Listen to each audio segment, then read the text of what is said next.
ఎన్నో ఇబ్బందులున్నాయి. సరి అయిన దారి లేకపోవడం వల్ల డ్రైనేజ్ సమస్య, నివాస సమస్యతో పాటు ముఖ్యంగా త్రాగునీటి సమస్య కూడా ఉంది. మొత్తం సమస్యలను తీర్చడానికి ప్రజాప్రతినిధులను, విజ్ఞానవంతులను సమీక్షించి దాదాపు 10 కోట్ల నిధులతో గ్రామాన్ని పూర్తిగా అభివృద్ధి పథంలో నడిపించడమే కాకుండా ఆదర్శ గ్రామంగా తీర్చిదిద్దుతా అంటున్న కోగిల్వాయి గ్రామ సర్పంచ్ గట్ల విష్ణువర్ధన్ రెడ్డి గారు. నేను ప్రస్తుతానికి తాత్కాలిక వసతులు కల్పించడమే కాకుండా పర్యాటక గుర్తింపు పొందే క్షేత్రంగా చేయడమే నా ధ్యేయమని అంటున్న కోగిల్వాయి గ్రామ సర్పంచ్ గట్ల విష్ణువర్ధన్ రెడ్డి గారితో మా ఐబీఆర్ నౌ ప్రతినిధి. Welcome to IBR now, this is Krishna. ఈరోజు మనం దామెర మండలం కోగిల్వాయి గ్రామ సర్పంచ్, ఏకగ్రీవ సర్పంచ్ గట్ల విష్ణువర్ధన్ రెడ్డి గారితో ఉన్నాం. సార్ నమస్కారం అండి. నమస్కారం. ముందుగా congratulation sir. Thank you very much. So మీరు ఏకగ్రీవ సర్పంచ్ అయినందుకు మీ యొక్క అనుభూతి? నేను చాలా గొప్పగా ఫీల్ అవుతున్నానండి. ఒక గ్రామానికి నన్ను ప్రథమ పౌరుడు చేసిన ఈ గ్రామ ప్రజలకు కానీ ప్రతి ఒక్కరికి నేను రుణపడి ఉన్నాను. మా ఎమ్మెల్యే గారు రాగానే, నాకు అమెరికా నుండి రాగానే టికెట్ అనౌన్స్ చేసి నన్ను నిలబెట్టడం ద్వారా అంటే మీకు పూర్తి మద్దతు పలకడం, తెలపడం, మా గ్రామస్తులు కూడా ఏకగ్రీవ తీర్మానంతో నన్ను సర్పంచ్గా చేయడం. సో మీకు అంటే సర్పంచ్గా చేయడము, మేము ఏకగ్రీవ సర్పంచ్గా చేయడం అంటే క్రితము మీ యొక్క కుటుంబం ఏమన్నా ఈ యొక్క గ్రామానికి ఏమన్నా సేవ చేసే కుటుంబం ఉందా? ఉంది మాకు. మా నాన్నగారు విశేషులు గట్ల మల్లారెడ్డి గారు క్రితం 2 పర్యాలు సర్పంచ్గా చేసినారు. వారు చేసిన అభివృద్ధితోని ప్రజలు కానీ అందరు నన్ను కోరుకొని అలా మీరు రావాలని చెప్పి కోరుకోవడం వల్ల సర్పంచ్ నోటిఫికేషన్ అంటే ఎన్నికల నోటిఫికేషన్ వచ్చిన తర్వాత వచ్చారా అమెరికా నుంచి వెళ్ళి, లేకపోతే ముందే వచ్చారా? నేను ఎన్నికల నోటిఫికేషన్ జనరల్ రావడంతో ఇప్పుడు ఆ దాదాపు ఇక్కడి నుంచి వెళ్ళి అమెరికా పోయిన వాళ్ళు ఇంకింత ఎక్కువ బాధ్యతాయుతంగా లేకపోతే ఆ వైపే ఉంటారు, కానీ మళ్ళీ మీరు తిరిగి రావడం దీని యొక్క అంటే పరిణామం ఏంటి? నేను ప్రజలకు సేవ చేయడం, మా నాన్నగారి పేరు నిలబెట్టుకోవడం కోసం డబ్బే ముఖ్యంగా ప్రధానం కాదన్న ఒకటే దాని మీద నేను మళ్ళీ వచ్చి గ్రామానికి సేవ చేద్దామనే ఉద్దేశంతో రావడం జరిగింది. కేవలము గ్రామానికి డబ్బు కంటే గ్రామ ప్రజలకు ముఖ్యమని నేను వచ్చి ఇది ఒకసారి దాదాపు 2 దఫాలుగా మీ యొక్క డాడీ గారు చేశారు కాబట్టి ఈ దఫా మీరు చేస్తే ఈ యొక్క గ్రామంలో చిరకాల పేరు ఉండే ప్రజలతో మమేకమై గ్రామానికి కూడా సో ఓకే. మీ నాన్నగారు ఉన్నప్పుడు ఇక్కడ ఈ గ్రామంలో ఏమేమి అభివృద్ధి పనులు జరిగినాయి? ఇప్పుడు నీటి సౌకర్యం కోసం ట్యాంక్ నిర్మాణం చేయడం కానీ, రోడ్డు పనులు చేయడం కానీ, మాకు చెన్నకేశ్వర స్వామి గుట్టకు రోడ్డు సౌకర్యం, కరెంటు సౌకర్యం తీసుకొచ్చి గ్రామాన్ని అన్ని విధాలా కొంచెం అభివృద్ధి పదంలో నడిపించి స్కూలే కానివ్వండి, గ్రామ పంచాయతీ ఆఫీస్ అన్ని మీరు స్థానికంగా అంటే ఇప్పుడు మీరు సర్పంచ్ అయిన తర్వాత ఇక్కడ ఏమేమి సమస్యలు మీరు గుర్తించారు? కాలనీలకు రోడ్లు కానివ్వండి, డ్రైనేజ్ వ్యవస్థ కానీ లేదు, ఇంకోటి త్రాగునీరు, తర్వాత ఇంటికి సప్లై ట్యాంకు వాటర్, అలాంటి సమస్యలన్నీ. సో ఇక్కడ దాదాపు సుమారు ఏమన్నా అంటే ఎన్ని ఇళ్ళు డబుల్ బెడ్రూమ్ పట్టే అవకాశం ఉంది? మాకు ఒక 200 ఇళ్ళ కోసం మేము ఒక ఎస్టిమేట్ చేశారా? చూసుకొని ఒక 2.5 ఎకరాల ల్యాండ్ కోసం గవర్నమెంట్ అంటే మరి ఇప్పుడు గవర్నమెంట్ ఎక్కడ పడితే అక్కడ ఇస్తూ ఉంటుంది కదా, ఒకవేళ వాళ్ళకు ఉన్న స్థలాల్లో కూడా ఇచ్చే అవకాశం ఉన్న స్థలాలలో తో పాటు ఈ ఒక 2.5 ఎకరాలు మాత్రం ఇప్పుడు మీరు గ్రామ పంచాయతీ తరఫున తీసుకునే ప్లాన్లో ఉన్నారు. సో సుమారు మీ గ్రామము దాదాపు ఎంత బడ్జెట్తోనైతే పూర్తిగా డెవలప్ అవుతుంది? మాకు ఇప్పుడు మంత్రి దయాకర్ రావు గారు ఏది మీ శాఖ మంత్రులు కాబట్టి అదొక అదృష్టం. మాకున్న క్రిత పరిచయంతో మేము చాలా నిధులు తెప్పించుకొని గ్రామానికి 100% మేము చాలా డెవలప్ చేద్దామన్న కాన్సెప్ట్తో. అదే అంటే దాదాపు ఈ యొక్క గ్రామానికి బడ్జెట్ ఎంత అవసరం అని మీరు అనుకుంటారు? ఎంత వీలైతే అంత మేము మా ఎమ్మెల్యే గారితో ఇకపై మంత్రి గారితో మేము ఒక 10 కోట్ల నిధులు మంజూరు చేయించుకొని డెవలప్ చేసుకోనికి. సో ఇక్కడ మీ ఊరికి సమీపంలోనే చంద్రగిరి గుట్ట అని ఉంటుంది. మీరు ఇప్పుడు ఇందాక ప్రస్తావించినట్టుగా మీ యొక్క ఫాదర్ గారు అప్పుడు కూడా ఏదో రోడ్డు దాకా కూడా ఏదో చేయించారు కదా. సో దాని యొక్క విశిష్టత ఏంది, అసలు దాని యొక్క పరిణామాలు ఏంటి? ఇక్కడ చంద్రగిరి గుట్టలో చెన్నకేశ్వర స్వామి గారు ఎప్పుడు ఇక్కడ నిలిచారు?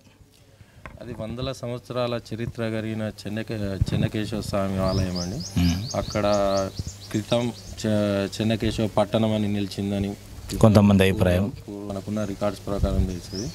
దాన్ని చాలా బాగా డెవలప్ చేయాలన్న ఉద్దేశంగా నేను కూడా నిన్ననే రోడ్ పనులు కార్యక్రమాలు స్టార్ట్ చేయడం జరిగింది. ఇంకా శాయశక్తులు నాకున్న అంటే ఇప్పుడు అక్కడిక్కడికి పోవడానికి ఒకే దారి ఉన్నది, అంటే బండ్లబాట ఓల్డ్ లాగానే మళ్ళీ ఎదురుగా కనుక ఇంకొక ఏది బండి వస్తే సో ఇబ్బంది ఉంది కదా, దాన్ని మీరు ఎట్లా దాన్ని అధిగమిస్తారు? దాన్ని రైతులతో మాట్లాడి ఇంకొంచెం రోడ్డు వెడల్పు చేసి దానికి ఒక బీటీ రోడ్ శాంక్షన్ చేయించుకుని గుట్ట వరకు గుట్ట పై మట్టు కూడా రోడ్డు. ఒకవేళ మీరు కనుక అట్లా చేస్తే అంటే దీన్ని పర్యాటక కేంద్రంగా ఏమన్నా మీరు ఈ రానున్న 5 సంవత్సరాల కాలంలో దాన్ని ఏమన్నా గుర్తింపు తెచ్చే కార్యక్రమం ఏమైనా చేపడతారా? తప్పకుండా అండి. మేము ఊరుకు ఎంత డెవలప్ చేస్తామో concentration on the temple also same way. మేము దాన్ని గ్రామాన్ని డెవలప్ చేయడానికి అమెరికా నుంచి వెళ్ళి వచ్చారు, మేము ఆ టెంపుల్ ఇక ఇక్కడ దాకా వచ్చిన వాళ్ళు మేము టెంపుల్ కూడా 100% చాలా మేము పర్యాటక కేంద్రానికి చేయడానికి మేము ఎండోమెంట్ కూడా ఆలోచనలో. సో సుమారు అంటే క్రితం నుంచి వెళ్ళి ఎంతమంది ప్రజలు అంటే మొక్కుకునేవారు, ఎంతమంది ప్రజలు దాన్ని దర్శించేవారు? భక్తులు చాలా ప్రదేశాలు, ఇప్పుడు మీరు బాంబే నుండి కానివ్వండి, ఇతర దేశాలు అమెరికా అటు ఉన్న వాళ్ళకు కూడా, అంటే ఇక్కడున్న వాళ్ళు మాత్రమే తెలుసు దాదాపు మీకు చుట్టూ గ్రామాలు ఉన్న వాళ్ళకే ఇప్పటి మటుకు తెలుసు దేవస్థానం పైన గుట్ట ఉంది అని కానీ వాళ్ళు రావడం కానీ జరుగుతుంది. కానీ ఎవ్రీ ఇయర్ బై ఇయర్ ఇంకా డెవలప్ జరుగుతుంది. ప్రజలకు ఇంకా మా దేవస్థానం గురించి ప్రాముఖ్యత గురించి పోతుంది, దానికి చాలా ఉత్సాహం చూపుతున్నారు. ఇంకా మా ఉన్న గ్రామస్తులతో కలుపుకొని ఈ సంవత్సరం నుండి దాన్ని ఇంకా మీడియా ద్వారా చాలా మందికి వ్యాపింపజేయడానికి కొంచెం అది టెంపుల్కు వెనుకబడి ఉంది. దాన్ని ఇంకా మనం ముందుకు తీసుకెళ్ళడానికి చాలా ఉత్సాహంగా ఉన్నాం, ఊరు గ్రామస్తులు కానీ నేను కానీ దాన్ని. సో ఇప్పుడు అక్కడ మరమ్మతులు ఏమేమి జరుగుతున్నాయి ఆడ? ఇప్పుడు ప్రజెంట్ మేము రోడ్ వర్క్ చేస్తున్నాం. తర్వాత వాటర్ ఫెసిలిటీ ఒకటి మేము అరేంజ్ చేయాల్సింది ఉంది, లైటింగ్, దాని పైన పార్కింగ్ కానీ స్పేస్ మనకు ఉండే స్టాల్స్ కానీ కండక్ట్ చేసుకొని, బాత్రూమ్ సౌకర్యాలు, గుడి చుట్టూ మనకు గుండం చుట్టూ గ్రిల్స్ ఏర్పాటు చేసి స్నానాల గదులు, అట్లాంటి ఒక క్యూ లైన్ పాటించడానికి క్యూ లైన్ బ్యారల్స్ కట్టియడం. ఇది సుమారు 15 రోజులు అంటే సాగే కార్యక్రమం కదా. అందరి సహకారంతో మ్యాక్సిమం మేము చాలా కష్టపడి ఎన్ని మెసులుబాటు కలిపేయగలుగుతాం అన్ని ట్రై చేస్తున్నాం. దెన్ నెక్స్ట్ ఇయర్కు మాత్రం మీకు తప్పకుండా అన్ని రోడ్ వర్కే కానివ్వండి అన్నీ మేము సమకూరుస్తామని మీరు హామీ ఇస్తున్నారు మీ యొక్క గ్రామ ప్రజలకు కానీ లేకపోతే చుట్టూ ఉన్న ప్రజలకు కానీ, ఎందుకంటే వాళ్ళు వచ్చేవారికైనా కానీ వచ్చేవారికి రవాణా సౌకర్యం కూడా లేకపోవడం ఇది ఒక బాధాకరం కాబట్టి ఈ యొక్క సౌకర్యం మాత్రం కల్పిస్తారంటారు. అవునండి, నేను సర్పంచ్గా ఎన్నికైన తర్వాత నాకు తక్కువ టైంలో ఇప్పుడు ఇది జరుగుతుంది కాబట్టి నేను ఇప్పుడు అన్ని ఫుల్ఫిల్ చేయలేకపోతా, కానీ భవిష్యత్తులో వచ్చేసరికి నేను అన్ని సౌకర్యాలు. జాతర సమయంలో మీరు సతీ సమేతంగా మీరు ఒక మొక్కులు అర్పించుకునే అవకాశం ఉందా? సతీ సమేతంగా అర్పించుకోలేని సారి నెక్స్ట్ సారి కంపల్సరీ మా వైఫ్ ఇంకా అక్కడే ఉంది. అంటే మీరు ఇక్కడనే ఉన్నారు ఇప్పుడు, మేడం అక్కడనే ఉంది. నెక్స్ట్ సారి తప్పకుండా మేము మొక్కులు చెల్లించుకుంటాం సతీ సమేతంగా. సో మీ గ్రామంలో మిగతా ఇంకెక్కడన్నా అంటే ఏంటి చిన్నకేశ్వర లాంటి టెంపుల్స్ లాంటివి కానీ ఇంకేమన్నా టెంపుల్స్ ఉన్నాయా దీనికి సంబంధించినవి? ఉందండి, కింద మాకు ఆంజనేయ స్వామి గుడి ఉంది. భక్తులు మా ఊర్లోకి వెళ్ళి చాలా మంది కూడా ఉన్నారు. సో దీంతో పాటు మీ గ్రామానికి కూడా అంటే చాలా రవాణా సౌకర్యం కూడా ఇప్పుడు మీకు గుట్ట దగ్గర కంటే కొంత అది మీ గ్రామానికి రావడానికి కూడా సింగిల్ రోడే ఉన్నది, దీన్ని కూడా డబుల్ రోడ్ చేసే అవకాశం ఉందా? అది కూడా ప్రతి ఒక్క విషయం కూడా మేము కన్సిడర్ చేసి. తర్వాత ఇంకొకటి ఇటు అంటే దీనికి 3-4 దిక్కుల వైపు ఉంది కదా, ఇటు ఏది వెంకటాపూర్ నుంచి వెళ్ళి కూడా మీకు ఏది అంటే దాన్ని ఏమంటారు చెరువు మీద నుంచి వెళ్ళి రావడమే ఉంది, మరి దాన్ని కూడా ఏమైనా డాంబర్ రోడ్ చేసే అవకాశం ఉందా? అన్ని విధాలండి, మా ఊరికి ఇరువైపు ఎన్ని రోడ్లు అయితే ఉంటాయో అన్ని రోడ్లకు తప్పకుండా మేము మా ఎమ్మెల్యే గారి ద్వారా ఫండ్ తెప్పించుకొని చేయించడానికి మేము. సో చివరిగా మీ గ్రామ ప్రజలకు మీ యొక్క సందేశం? గ్రామ ప్రజలకు ప్రత్యేకంగా సందేశం అంటూ ఏం లేదు, మనం పని చేసుకుంటూ వెళ్ళిపోదాం అన్నట్టే నేను బయట నుండి రావడం జరిగింది. మీది సంపన్న కుటుంబం ఒకటి కదా? లేదండి, అట్లేం లేదు. మేము చాలా హార్డ్ వర్క్. స్టిల్ మా మదర్ కూడా వ్యవసాయం చేపిస్తుండ్రు. ఓకే, ఈ ఊరు అనుబంధంతో మీరు గెలవడంలో ఏమన్నా మొన్న ఏమన్నా డబ్బులు అవి కానీ ఏమైనా ఖర్చు అయిన సందర్భాలు ఉన్నాయా? నేను అమెరికా నుండి వచ్చిన ఉద్దేశంగా మీరు అది అడుగుతున్నారు, కానీ అట్లా ఏం లేదు. అంటే ఊహాగానాలు కూడా ఉంటే అవకాశం ఉంది కదా. అది అందరూ ఏంటంటే నేను అక్కడ నుండి అంత డబ్బు సంపాదించే సోర్స్ వదిలిపెట్టుకొని వచ్చిన ఒక్క బేస్ మీద వాళ్ళు ఈ అవకాశం ఇచ్చి గ్రామ ప్రజలు నన్ను ముందుకు నడిపించింది తప్ప ఏ డబ్బు మేము ప్రలోభాలకు కాకుండా, ప్రలోభాలు పెట్టకుండా సో గ్రామస్తుల స్వచ్ఛందంగా ఇచ్చిన అవకాశమే నాకు ఇది. ఇది 100% నేను ప్రూవ్ చేసుకోవాల్సిన బాధ్యత నా మీద ఉంది. నేను చేసుకుంటాను. రానున్న 5 సంవత్సరాల్లో వాళ్ళకి అందుబాటులో ఉంటారు.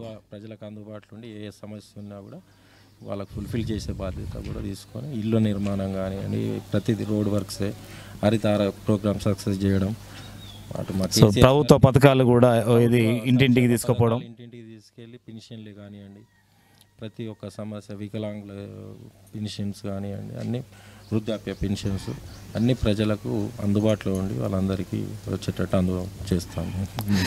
Thank you. సో ఇదండి విష్ణువర్ధన్ గారు మనకిచ్చిన సందేశము. నేను గ్రామంలో జనరల్ అవుడుతోనే మాకు ఇక్కడ ఉన్నటువంటి మిత్రులు మీరైతే బాగుంటుంది అనే సలహా మేరకు నేను అమెరికా నుంచి వెళ్ళి ఇక్కడికి వచ్చి మా గ్రామ ప్రజలకు సేవ చేయడమే మా అంటే ఏది తన భార్య కూడా అక్కడనే ఉంది. సో రానున్న కాలంలో మళ్ళీ అంటే మీన్స్ ఏది నెక్స్ట్ ఇయర్ వరకు అయినా కానీ ఇక్కడికి వచ్చి మేడం కూడా వచ్చే అవకాశం ఉందా సార్? అరే నెక్స్ట్ ఇయర్ వరకు మాత్రం మేడం వచ్చే అవకాశం ఉంది.